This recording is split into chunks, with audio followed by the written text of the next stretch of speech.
যে আমরা আছি মাওলা আলীর ভক্ত, নামে আলী বাঁচিয়ে রাখিব দিয়ে বুকের রক্ত। ইন্নী তারিকুন ফিকুমুস সাকলাইন কিতাবাল্লাহ বাইত রাখি। নবী পাক বললেন দুটো জিনিস তোমাদের কাছে রেখে যাচ্ছি, একটি কিতাবাল্লাহ আল্লাহর কিতাব ও আমার ইতরাতি আহলে বাইত। তাওয়াজ্জুহ, আলতাফ গাজী পীর সাহেব শুনবেন। কে মাথায় রেখে কবি বলছেন আমরা আছি মাওলা আলীর ভক্ত, নামে আলী বাঁচিয়ে রাখিব দিয়ে বুকের রক্ত।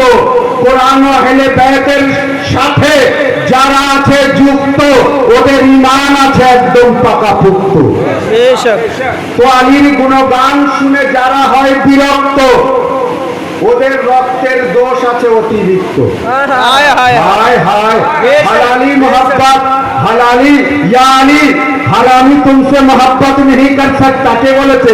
দয়ার নবী। বেশক হারামি দের অন্তরে তোমার মোহাব্বত থাকবে না।